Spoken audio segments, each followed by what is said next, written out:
이 시간에 우리에게 주신 하나님의 말씀은 신약의 말씀 히브리서 2장 9절부터 18절 말씀입니다.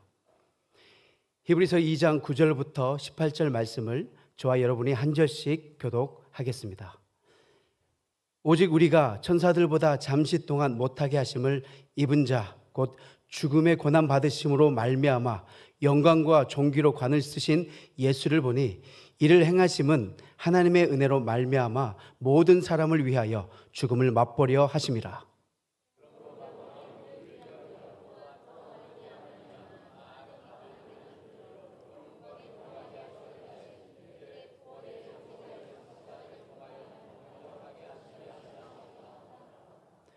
거룩하게 하시는 이와 거룩하게 함을 입은 자들이 다 한 근원에서 난지라. 그러므로 형제라 부르시기를 부끄러워하지 아니하시고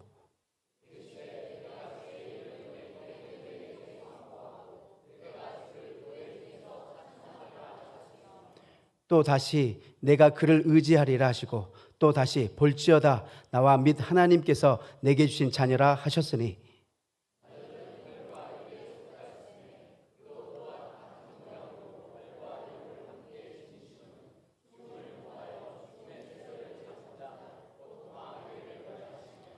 또 죽기를 무서워함으로 한평생 매어 종노릇하는 모든 자들을 놓아주려 하심이니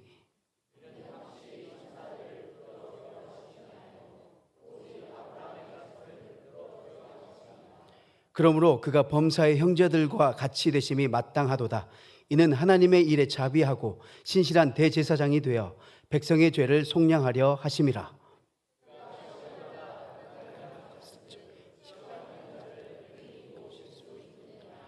아멘. 제가 서울에서 목회할 때 70이 넘은 권사님이 매주일 화개장터가 있는 경상남도 하동에서 서울까지 예배 드리러 오셨어요. 주일 새벽 6시에 하동에서 시외버스를 타면 서울 남부터미널에 9시 50분에 도착을 합니다. 그러면 3호선, 1호선 지하철을 타고 내리면 마을버스를 갈아타고 10시 50분에 예배당 안에 들어오세요. 5시간에 걸쳐서 하동에서 서울까지 예배를 드리러 오는 겁니다. 그 교회는 하동뿐만 아니라 충청북도 청주, 충청남도 논산과 아산, 그리고 강원도 원주에서 매주일 한 주도 안 빼먹고 예배 드리러 오시는 분들이 계셨어요.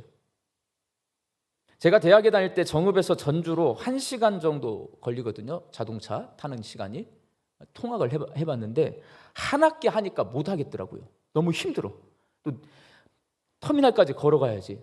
버스 타고 1시간 가야지. 또 내려서 또 걸어가야지. 이게 힘들어요. 그래서 한 학기 다닌 다음에 어머니한테 자취하겠습니다 해서 1학년 2학기 때부터는 자취를 했거든요. 그 기억이 있고 경험이 있어서 이분들이 매주일 논산, 아산, 청주, 하동, 원주에서 오시는 게 얼마나 힘든가라는 것은 약간 공감을 합니다.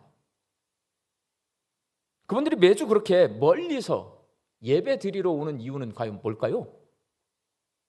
광주에서 왔다 갔다 하시는 분들은요, 이 답을 찾을 수가 없어요. 그런데 우리 교회도 순천에서, 무안에서, 광양에서, 목포에서 예배 드리러 오시는 성도님들이 있어요. 이분들은 여기에 대한 답을 하실 수 있을 것 같아요. 영상으로 예배를 드릴 수 있고 내가 사는 동네에서 그 지역 교회에서 예배를 드릴 수 있지만 애쓰고 힘써서 매주일 광주 양림교회 예배당을 찾아오는 이유, 양림교회가 그만큼 본인에게 의미 있는 공동체이기 때문에 그래요. 가족처럼 친밀한 성도들이 있고 그 성도들과 함께했던 아름다운 신앙생활의 추억이 있기 때문에 주일마다 먼 거리를 달려와서 이 예배당에서 예배를 드리는 겁니다. 대부분은 광주 시내권에 많이 살고 계세요. 멀면 화순은 제가 볼 때 이제 광주나 다름없고요. 적어도 무안이나 순천 정도 돼야 멀어요. 그 멀리서 오시는 분이 계십니다. 그분들은 박수를 한번 쳐드리고 싶어요. 박수 한번 쳐드리세요. 네.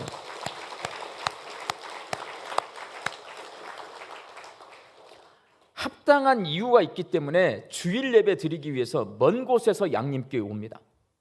오늘 본문 말씀에는 하나님의 아들이신 예수님께서 사람의 몸을 입고 이 땅에 오신 성육신 사건이라고 합니다. 성육신한 내용이 기록이 되어 있어요. 순천, 무안, 광양, 목포에서 광주 양림교회 예배당으로 예배 드리러 오는데 합당한 이유가 있듯이 하나님의 아들이신 예수님이요, 하나님과 함께 계시는 천상 세계에서 사람들이 살고 있는 이곳 이 땅에 오신 이유 있을까요, 없을까요? 있단 말이에요. 하나님이신 예수님께서 왜 사람의 몸을 입고 이 땅에 오셨을까요? 성경에 기록되어 있는 여러 가지 사건 가운데 가장 큰 사건 두 가지가 뭐냐? 창조와 구원입니다. 창조는 우리가 잘 아는 대로 하나님의 말씀으로 이루어졌어요. 빛이 있으라 하나님이 말씀하셨더니 빛이 생겼듯이 우주와 모든 피조 세계는 하나님의 말씀으로 창조되었다. 성경에 써 있고요, 우리가 그 성경을 믿어요. 그래서 우리는 진화론을 믿지 않아요. 여러분, 진화론은요 론입니다. 우린 창조를 믿습니다.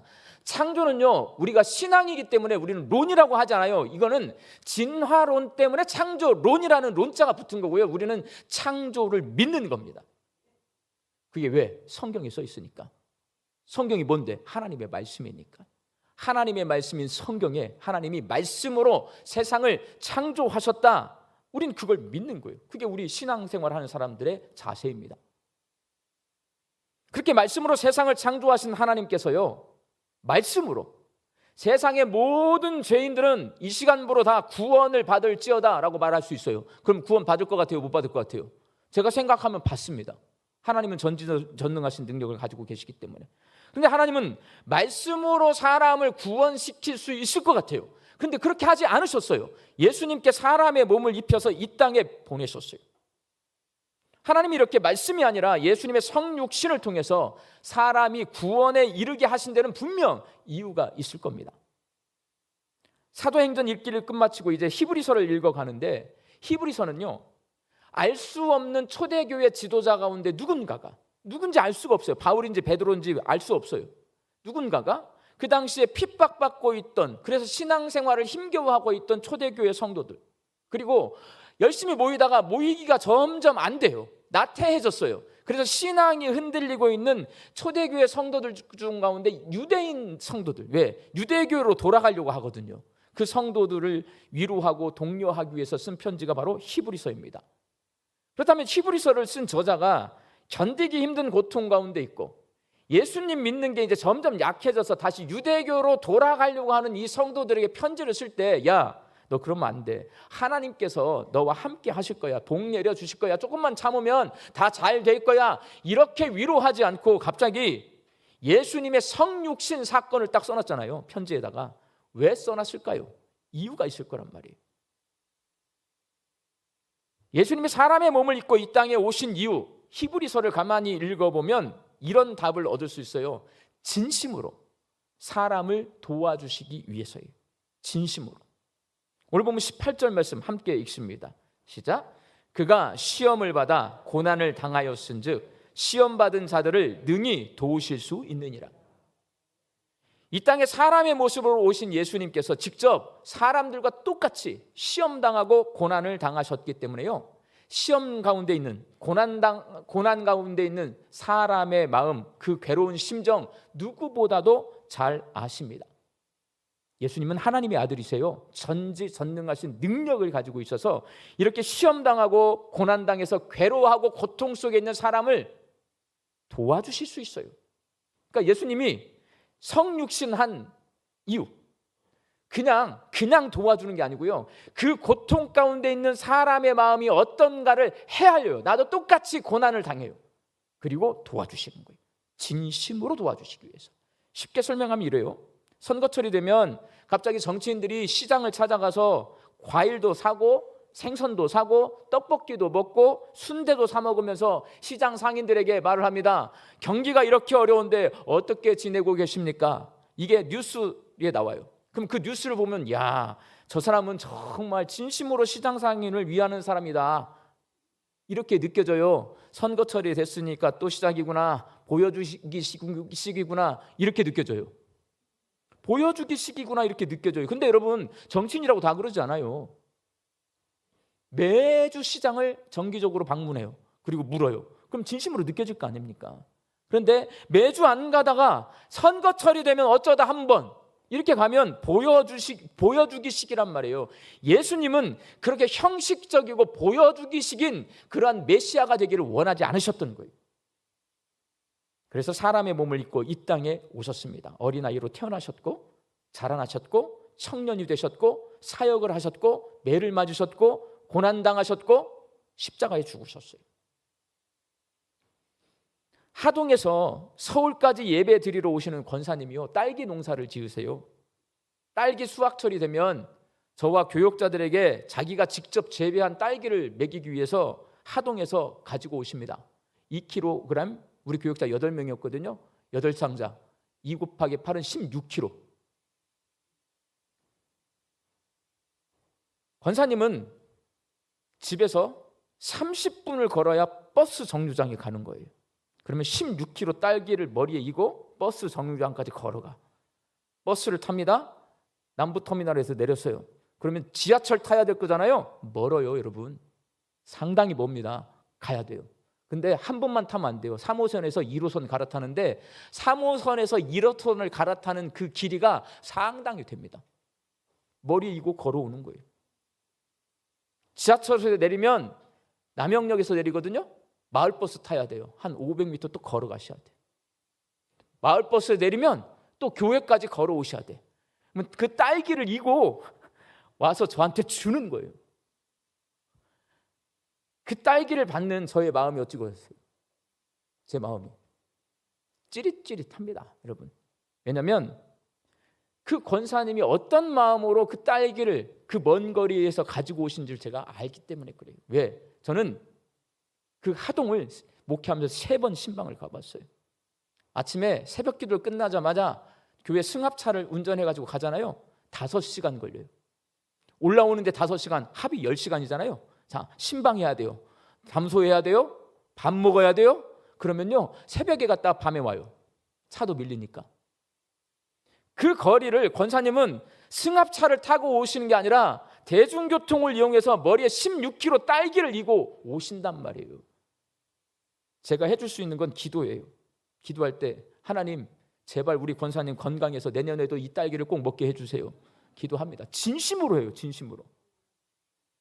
우리 권사님 소원이 자식들이 이 교회를 다니는 건데 자식들 마음을 변화시켜 주셔서 그 자식들이 우리 권사님과 함께 이 교회에서 신앙생활 할 수 있게 해주세요. 기도합니다. 하나 더 해요. 그 멀리서 오시잖아요. 우리 권사님이 행복한 예배자가 되게 해주세요.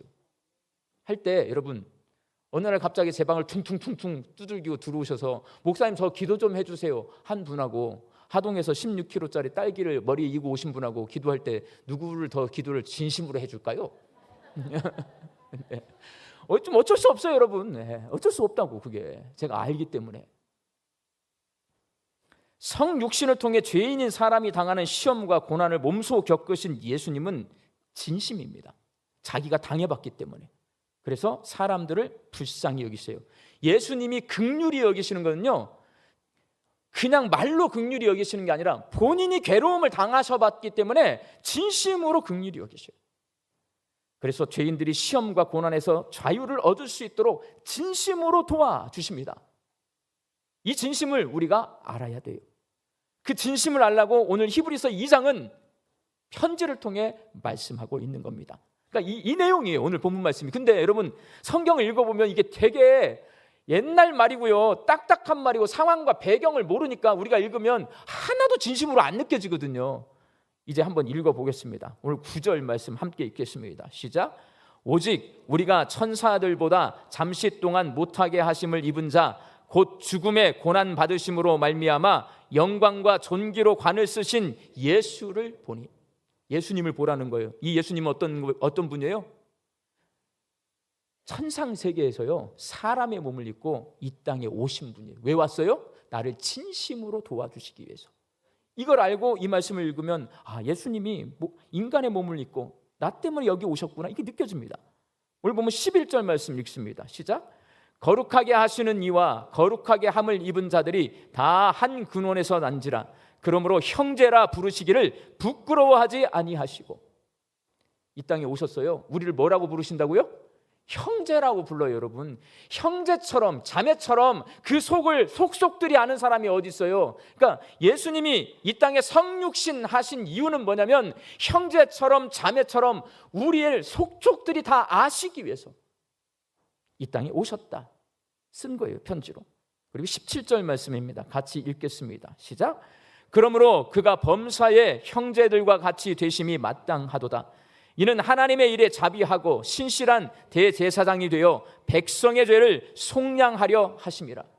예수님이 그렇게 우리의 형제요 자매가 되어서 내 모든 고통과 아픔을 공감해 주시면서 나를 도와주시는데 뭘 도와주시냐? 나의 죄를 용서해 주시고 나를 구원시켜 주시는 대제사장의 역할을 하겠다는 거예요. 이게 오늘 본문 말씀이에요.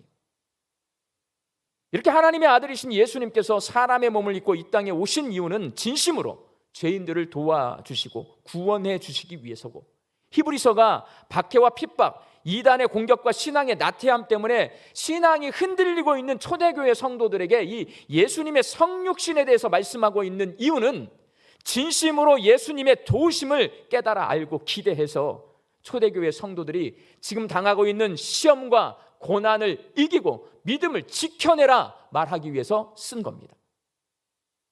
사랑하는 광주 양림교회 성도 여러분, 예수님은 진심으로 저와 여러분을 사랑하고 진심으로 우리를 도와주기를 원하고 계십니다. 예수님의 이 진심을 알고 받아들이고 믿으시기를 바랍니다. 그래서 확실한 구원의 확신을 가지고 예수님의 도우심으로 우리에게 찾아오는 시험과 고난을 이겨내며 사시기 바랍니다. 우리가 예수님의 성육신 사건을 통해 한 가지 좀 더 깊이 생각해야 될 게 있어요. 그것은 예수님께서 진심으로 우리를 도와주시는 이유가 우리의 삶이 회복되는 것에서 끝나지 않는다는 거예요. 거기서 한 걸음 더 나가세요. 그걸 아셔야 돼요. 요한복음 20장 21절 말씀을 함께 읽겠습니다. 시작. 아버지께서 나를 보내신 것 같이 나도 너희를 보내노라. 하나님은 사람을 진심으로 도우라고 예수님을 이 땅에 보내셨어요. 근데 예수님은요, 우리를 세상 사람들을 진심으로 도우라고 세상으로 보내십니다. 이게 성육신 사건의 최종 목표예요. 저에게는 서울에서 함께 자취 생활을 하고 있는 두 딸이 있습니다. 작년까지만 해도 엄마가 해주는 밥을 먹고 빨래도 하고 청소해주는 엄마 때문에 편안하게 살았어요. 근데 갑자기 저희 부부가 이 광주에 내려오는 바람에 우리 큰딸이 엄마 대신 아침에 일어나서 동생 밥을 챙겨줍니다. 빨래도 하고 청소도 합니다. 한편으로는 미안하기도 하지만 우리 딸들이 저랑 평생을 같이 살 수는 없잖아요. 조금 일찍 독립을 한 거고요. 일찍 독립해서 이렇게 훈련을 받으니까 가끔 저한테 전화가 와요. 같이 살 때는 저한테 일도 전화를 않거든요. 근데 멀리 떨어져 사니까 전화가 와. 너무 감사해요. 그래도 부모의 미안한 마음이 있어서 제가 가끔 큰딸에게 쿠폰, 제빵 쿠폰이나 음료 쿠폰을 보내줘요. 둘째한테 안 보내주고 큰딸한테 보내주는 이유는 뭐예요? 혼자 먹고 살 뒤룩뒤룩 찌라고 보내주진 않겠죠? 둘째랑 같이 먹으라고, 둘째랑 같이 먹으라고 보내준단 말이에요. 이게 아주 작은 일 같지만 오늘 본문 말씀이 우리에게 전하는 메시지예요, 여러분. 나 혼자 행복하게 살지 않고 나를 통해서 누군가에게 행복을 전해주는 사람이 되라는 거예요. 근데 그 행복은 예수님께서 나에게 주신 거잖아요. 그 행복을 여기다 전달해 주라는 거예요. 이렇게 사는 것이 오늘 설교 제목이에요. 그리스도인의 뭐예요? 세상살이. 이 모습을 성도 개인에서 교회 공동체 전체로, 가정 안에서 가정 밖으로 확장시키면 조금 이렇게 뭔가 운동하는 분들 있잖아요. 그런 분들이 사용하는 말이 되는 거예요. 사회 참여라고 합니다. 사회 참여. 예수님은 성도들이 교회 공동체 밖으로 나가서 예수님처럼 진심으로 사람들을 도와주어서 세상을 변화시키기를 원하십니다. 이게 우리 그리스도인들이 살아야 될 삶, 그리스도인의 세상살이입니다. 지난 수요일 저녁에 안경선 선교사님이 손양원 목사님의 양손자 되세요. 자기 양 할아버지처럼 아프리카 부룬디에서 한센인 사역을 하고 있다고 말씀을 전해 주셨어요. 이게 사회 참여예요, 여러분. 부룬디 정부가 여력이 없어요. 그래서 나 환자들을 돌봐줄 수 없어요, 한센인들을. 그러니까 자기 양 할아버지가 하셨던 사역을 그 양 손자가 우리나라에서 아무 연고도 없는데 아프리카 부룬디까지 가가지고요, 아무도 돌봐주지 않는 한센인들을 도와줘요. 이게 예수님이 우리에게 원하시는 삶이란 말이에요. 그리스도인의 세상살이.